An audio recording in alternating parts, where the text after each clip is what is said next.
오늘은 여러분 골로새서 1장 24절, 25절 두 절의 말씀입니다.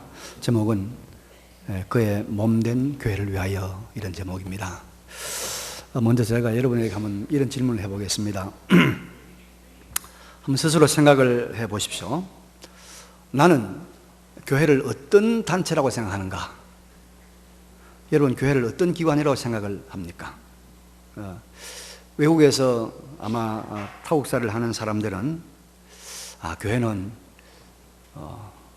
외국에 있으면서 유일하게 김치를 얻어먹을 수 있는 그런 곳이다, 그렇게 말하는 분도 있을지 모르겠어요. 사실 이민교회는 줄 전심 때 한국 음식 주는 거, 그것 때문에 많이 모인답니다. 그래서 교회 하면은 한국 음식 먹는데, 그런 생각을 한대요. 6.25 전쟁을 거치면서 많은 사람들은 교회를 구호품을 주는 곳으로 생각을 했습니다. 6.25 전쟁 당시에 미국을 비롯한 많은 나라들이 엄청난 구제품들을 우리에게 보내주었거든요. 근데 그것을 이제 나누어서 배분해 주는 일들을 교회에 맡겼습니다. 교회가 많이 나눠줬죠. 그 바람에 어떤 교회들, 어떤 또 기독교인들은 사회적으로, 경제적으로 크게 덕을 본 경우도 있었습니다. 그러나 여러분, 우리가 교회가 어떤 기관인가를 우리의 경험이나 우리의 상식으로 판단하지 말고, 우리는 성경에서 교회가 뭐라고 말하는지 찾아봐야 될 줄로 믿습니다. 오늘 24절 보니까 이런 말씀이 나오죠. 그리스도의 남은 고난을 그의 몸된 교회를 위하여 내 육체에 채워놓으라. 교회는 바로 그리스도의 몸이라고 하는 것입니다. 머리 대신 그리스도의 몸이 교회라, 그런 말씀입니다.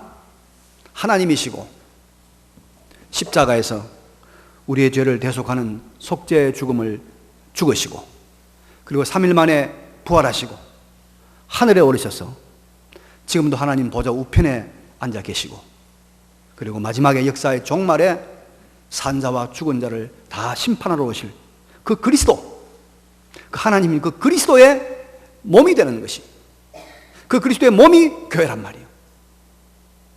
우리가 교회에 대한 여러 가지 표현이 있죠.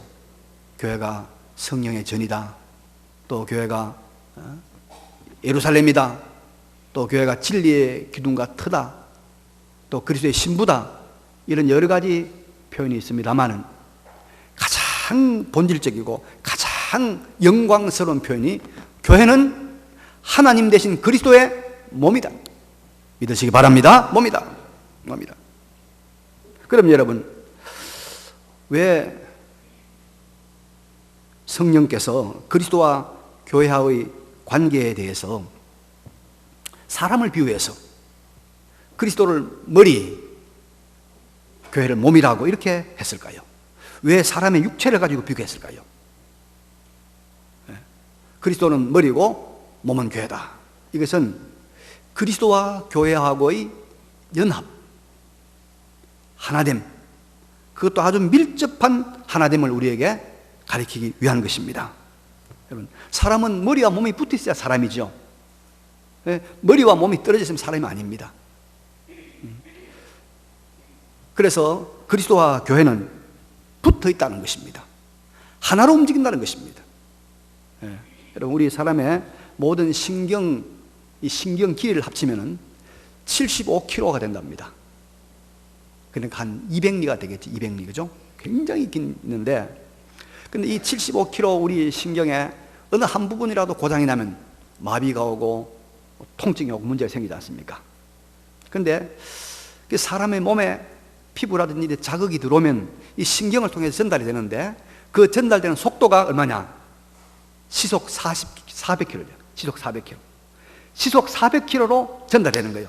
그러니까 우리가 이 팔이 하면 앉았다, 그럼 즉각적으로 팔이 머리에 전달되는 거죠.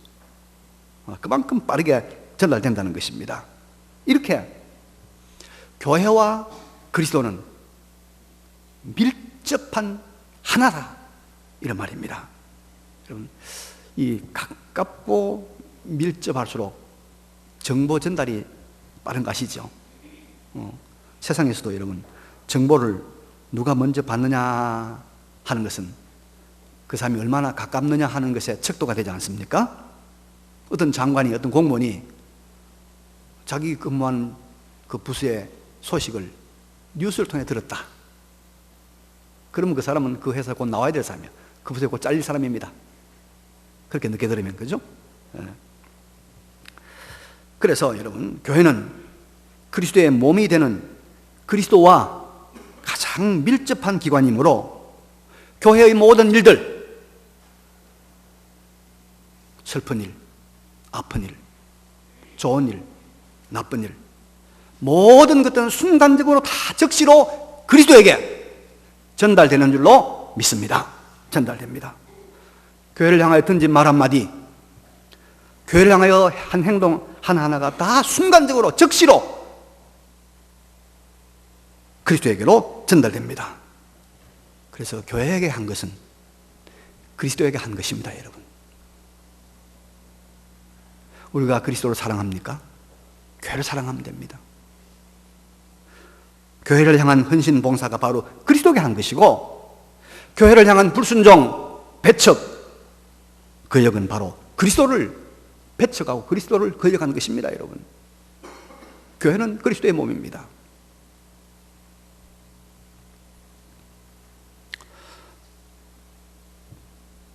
이제 바라기는 이러한 그리스도와 교회의 관계, 머리와 몸의 관계를 깨닫고 교회를 통해서 그리스도를 사랑하고 그리스도께 헌신하고 또 교회를 통해서 그리스도의 충만한 것들, 사랑, 능력, 하나님의 권능, 거룩, 의, 은혜, 평강, 이런 것들이 교회를 통해서 우리에게 옵니다. 교회를 통해서 이런 것들을 받아 누리시는 우리 모두가 되시기를 간절히 바랍니다. 교회를 통해서.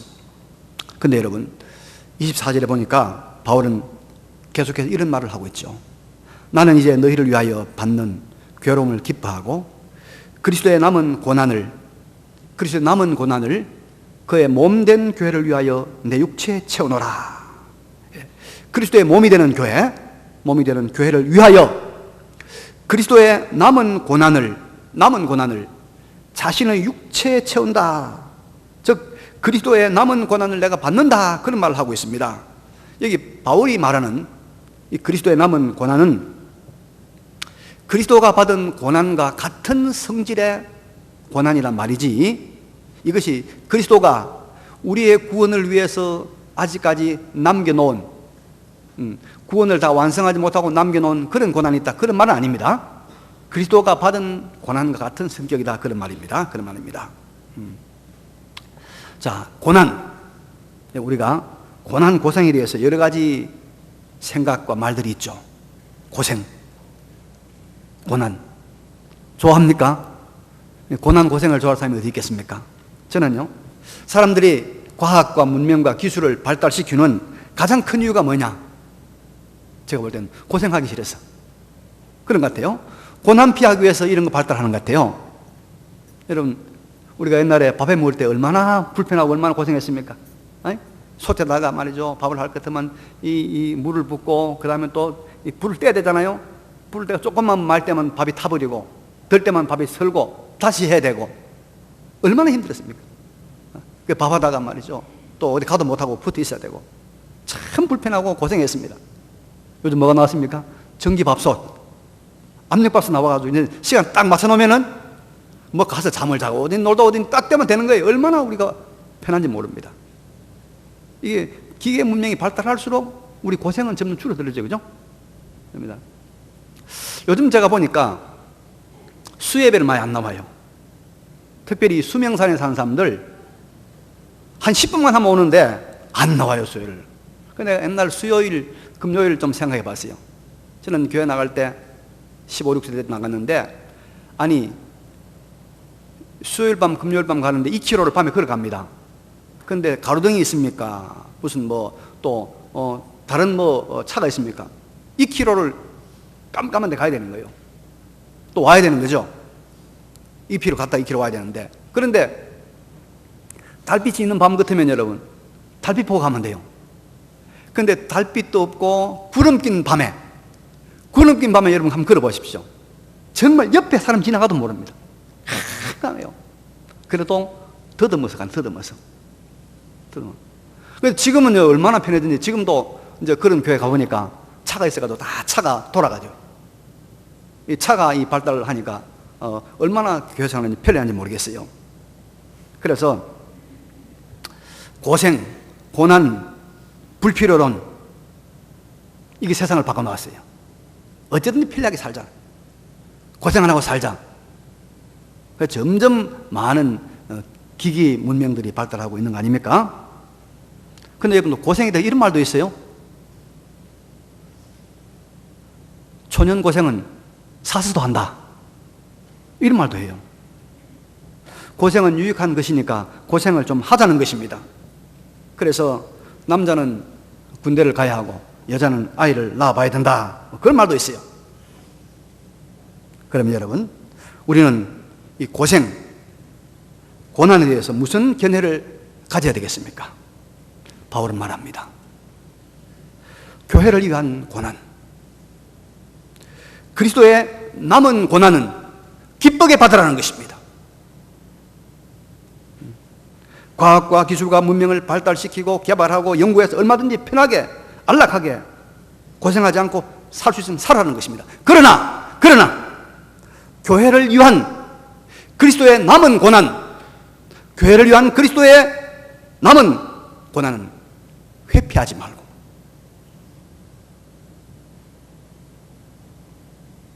육체에 채우라는 것입니다. 감당하라는 것입니다. 우리가 이거 하나 꼭 기억해야 됩니다. 우리가 아무리 편리한 시대, 모든 것이 다 갖춰진 시대를 산다고 할지라도 개인적으로, 가정적으로 교회를 위한 고난, 교회 생활을 위한 고생이, 불편함이, 힘든 것이 올 때가 있습니다. 이게 바로 그리스도의 남은 고난입니다. 남은 고난. 그 고난이 있어요. 결혼 전에는 교회 오는데 한 3분만 하면 됐어요. 그런데 결혼하고 신부 살림을 차렸는데 교회 가는데 차로 1시간에 걸립니다. 얼마나 불편한지, 얼마나 일찍 서둘렀는지 몰라요. 번거롭고 불편합니다. 그러나 여러분, 이것이 그의 몸된 교회를 위한 그리스도의 남은 고난입니다. 아무리 우리가 여러분 로봇가 있고 아무리 컴퓨터가 있고 그런 편리한 시대에 살아도 교회 생활을 위해서, 교회를 위해서 내가 감당해야 될 고난이 반드시 있어요. 반드시 있습니다. 이런 고난을, 이런 그리스도의 남은 고난을 우리가 넉넉히 감당할 때 우리의 영혼이 타락하지 않고 건강한 영성을 유지하게 되는 줄로 믿으시기 바랍니다. 오늘날 많은 사람들이 교회를 위한 그리스도의 고난을 회피합니다. 그리스도의 남겨진 고난을 감당하기 싫어서 도망갑니다. 도피합니다. 그래서 교인들이 영적으로 쇠약해집니다. 영적으로 쇠약해져요. 쇠약해지니까 넘어가죠. 몸이 약하면 쉽게 우리가 병에 걸리잖아요. 그리고 한국의 교회가 점점 세속화되는 것입니다. 근데 여러분, 우리가 이렇게 그리스도를 위한, 교회를 위한 그리스도의 남은 고난, 교회를 위한 그리스도의 남은 고난, 이 고난을 왜 그리스도의 남은 고난이라고 했느냐면 이유가 있습니다. 사도행전 5장 30절 보니까 너희가 나무에 달아 죽인 예수를 우리 조상의 하나님이 살리시고 이스라엘에게 회개함과 죄 사함을 주시려고 그를 오른손으로 높이사 임금과 구주로 삼으셨느니라. 여러분, 그리스도가 고난을 받았습니다. 그리스도의 고난은 하나님이 그를 높이사 임금과 구주를 삼으시는 그 결과를 가져왔다는 것입니다. 여러분, 이것이 그리스도의 남은 바 고난입니다. 그리스도의 남은 바 고난에 참여하면 우리가 높아지는 거예요. 높아지는 거예요. 그래서 교회를 위한 그리스도의 남은 고난이라고 하는 것은 바로 그 고난에 참여한 자는 하나님이 오른손으로 높이시는 그 고난이라는 것입니다. 여러분, 교회를 위한 그리스도의 고난은 그리스도의 높아지심에 참여하는 것이 약속된 고난입니다. 그래서 우리에게 그 고난을 남겨놓은 거예요. 우리를 존귀케 하려고, 영광스럽게 하려고, 복되게 하려고.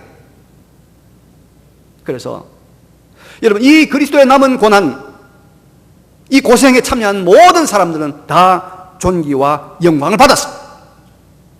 다윗이 그랬습니다. 요셉이 그랬습니다. 베드로가 그랬습니다. 사도 바울이 그랬습니다. 교회를 위한 그리스도의 남은 바 고난, 이 고난을 회피하지 말고 내게 주시는 이 고난에 영광을 바라보며 참여하시는 여러분 되시길 바랍니다. 기쁨으로 참여했습니다. 그 다음에 본문 25절에 계속 이런 말이 나오고 있습니다. 내가 교회 일꾼 된 것은 하나님이 너희를 위하여 내게 주신 직분을 따라 하나님의 말씀을 이루려 함이니라. 바울이 그리스도의 몸이 되는 교회의 뭐가 되었다고요? 일꾼이 되었다. 여러분, 우리가 항상 교회를 향한 그리스도의 남은 바 고난을 받을 마음의 준비를 해야 됩니다.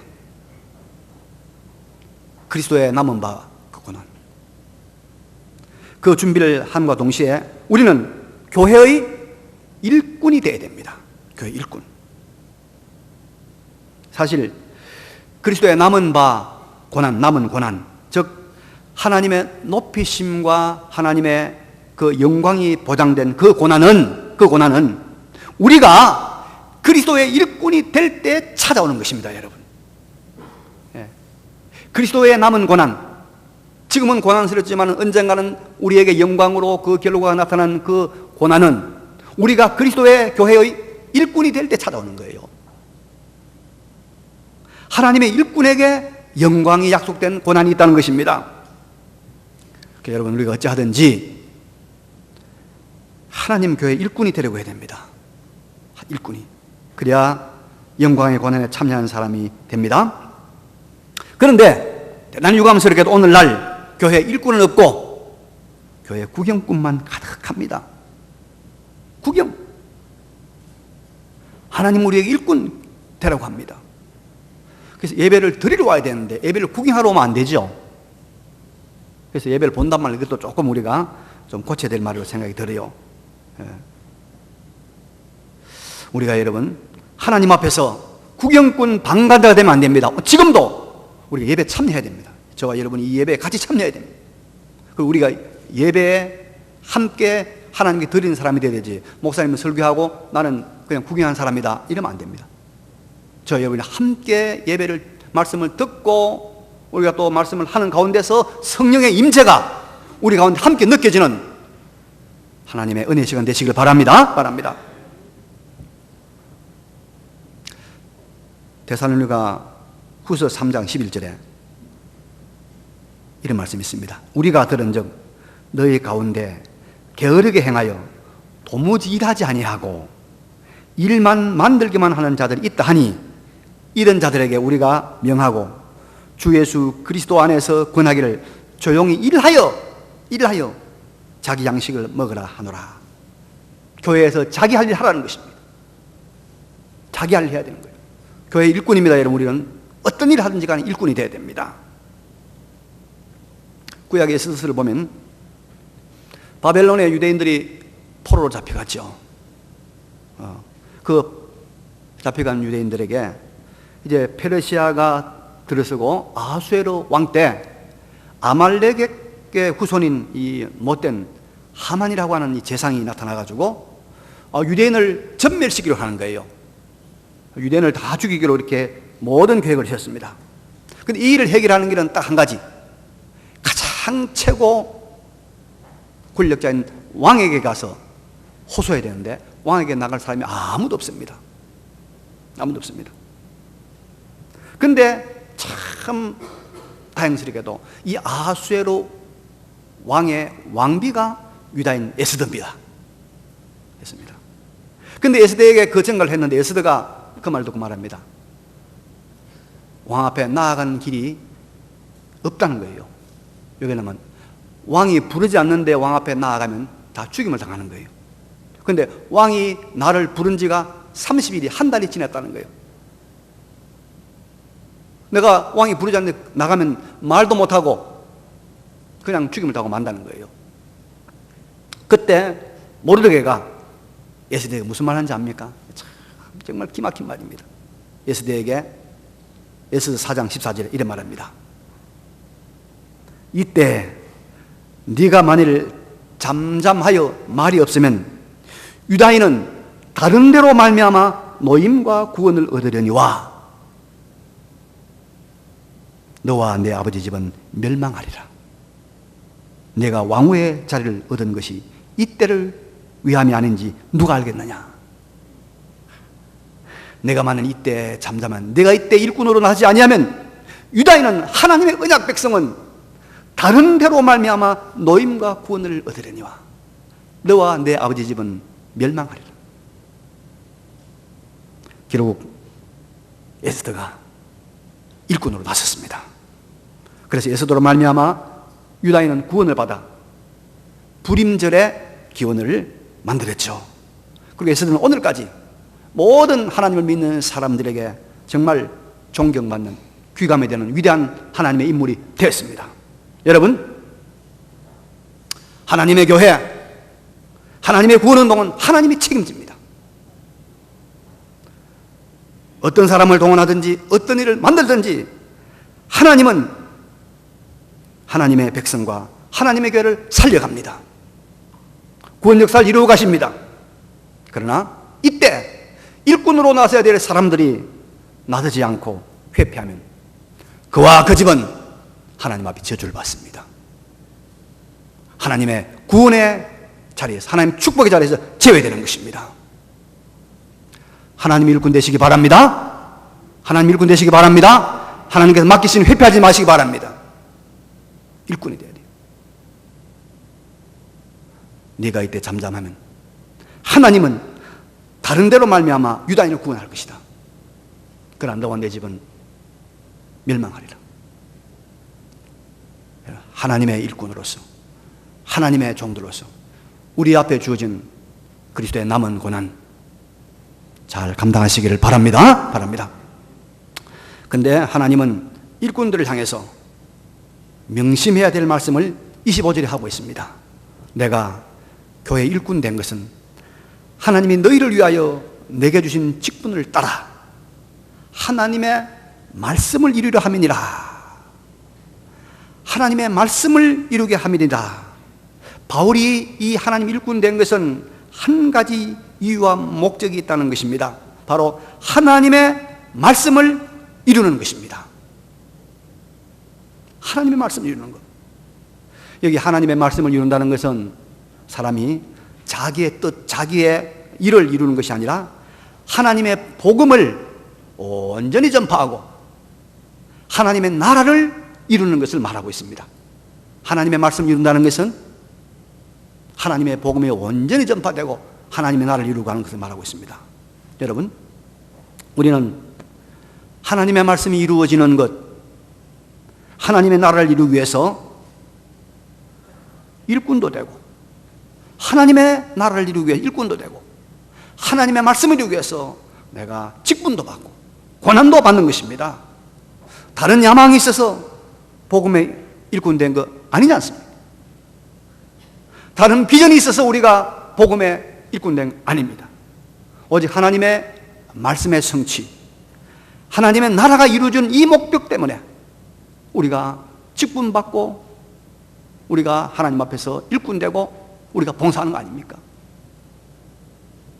우리나라가 여러분 일제 36년 동안 식민지 통치가 있었잖아요. 그때 독립을 원하는 많은 독립 투사들이 교회로 몰려왔어요. 교회가 그들을 보호했고 또 교회는 그 당시 서양 선교사들로 연결되어 있었기 때문에 참 독립운동이 좋았단 말이에요. 그래서 어떤 사람은 목사가 되기도 하고 또 시간 지나니까 장로가 되기도 하고 뭐 집사가 된 사람은 들어 있습니다.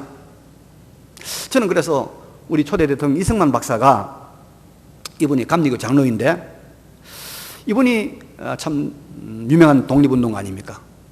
그래서 이분이 이렇게 기독교인 된 것은 조국의 독립을 위해서 한 그런 목적이 있는 아닌가 생각을 하고, 내가 이 박사에 대한 기록을 열심히 좀 살펴봤어요. 보았는데 그것은 아니었어요. 정말로 이분은 순수한 믿음, 말씀의 사람이었어요. 이 사람은 우리나라가 일본에게 합병되기 전에 그때부터 예수 믿고 감옥에 들어갔는데 감옥에서 많은 사람들 전도했어요. 많은 사람들에게 복음을 전했던 그런 사람입니다. 참 순수한 믿음의 정치인 이승만 박사를 우리의 초대 대통령으로 우리가 세웠다는 것은 대단한 축복이 아닐 수가 없습니다. 우리가 여러분 교회 일꾼이 되어서 그리스도의 남은 고난을 받는 것은, 우리가 교회 열심히 생활하는 것은 그 지긋지긋한 가난을 벗어나기 위함도 아니고, 괜찮은 사람들과 교류하고 사교하는 그런 사회적 욕구를 충족시키기 위함도 아니고, 조국의 민주화, 근대화 이것을 이루기 위함도 아니고, 우리는 문명한 나라의 대열에 서기 위함도 아닙니다. 땅의 꿈을 이루기 위한 것이 아니라 하나님의 나라를 이루기 위해서, 하나님의 말씀을 이루기 위해서 우리는 일꾼 됐습니다. 우리는 직분 받았습니다. 우리는 하나님 앞에서 일하는 것입니다. 이런 순수한 의도와 목적으로 주의 몸 된 교회의 일꾼이 되고, 일꾼으로서 고난을 감수하는, 일꾼으로서의 그리스도의 남은 고난에 동참하는 여러분 되시기를 바랍니다. 여러분 월남 아시죠? 베트남, 지금 이름 바뀐 베트남인데, 이 베트남은 경제 규모에서 우리나라의 15%밖에 안 됩니다. 1인당 국민 소득도 우리의 10%입니다. 한강의 기적, 우리 한국의 경제 이 발전을 매우 불허하는 나라입니다. 근데 이 나라가 우리 지금 중국과 사드 때문에 사이가 안 좋잖아요. 근데 여러 차례 무력 충돌도 일어났고, 지금도 남중국해 분쟁을 베트남은 중국이 하고 있습니다. 그런데 이 베트남이 당당하게 중국과 맞서고 있는 거예요. 그래서 중국이 베트남 어쩌지를 못하는 거예요. 오히려 이 투자, 교육 규모는 점점 더 확대가고 있습니다. 왜 그런가? 베트남은 국가적 위기를 만날 때마다 온 국민이, 군인이, 관공서가 전부 하나가 됐습니다. 똘똘 뭉쳐 하나가 돼서 나가니까 중국이 꼼짝을 못하는 거예요. 여러분, 지상에 있는 교회, 우리 한국교회, 우리 경신교회가 하나님의 말씀으로, 하나님의 말씀을 중심으로 해서 하나로만 뭉치면, 하나로만 단합이 되면 그 어떤 어려움도 시련도 도전도 다 물리치고 승리하게 될 줄로 믿습니다. 승리합니다. 그래서 하나님 중심으로, 말씀 중심으로, 교회 중심으로 나아가면 다 우리 앞에 여리고성이 무너지시 다 무너지고 우리가 승리하게 되는 것입니다. 여러분, 교회는 그리스도의 뭐라고요? 몸입니다. 나는 하나님은 사랑하는데 교회는 사랑하지 않는다? 거짓말입니다. 하나님 사랑하고 싶습니까? 교회를 사랑하십시오. 교회는 그리스도의 몸입니다. 우리는 그 교회를 위하여 영광이 예약된 그리스도의 남은 고난, 영광이 예약된 그리스도의 남은 고난, 이 고생 기꺼이 받으시기 바랍니다. 기꺼이 받아야 돼요. 그래서 편한 예수 믿으려고 하면 우리는 추락합니다, 여러분. 쉬운 예수 믿으려고 하면 우리는 영적으로 타락합니다.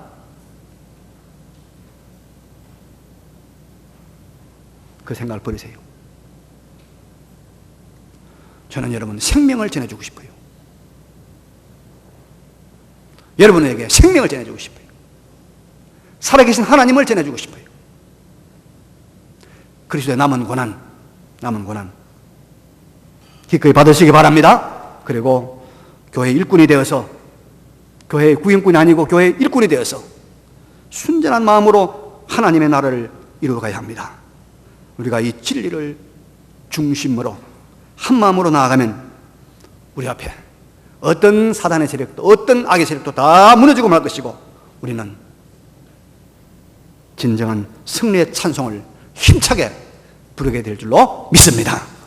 이 믿음으로 남은 인생 승리하시는 우리 모두가 되시기를 간절히 바랍니다. 잠깐 하나님 앞에 결단의 기도를 드리겠습니다. 하나님, 우리 아버지, 이 믿음으로 살게 하여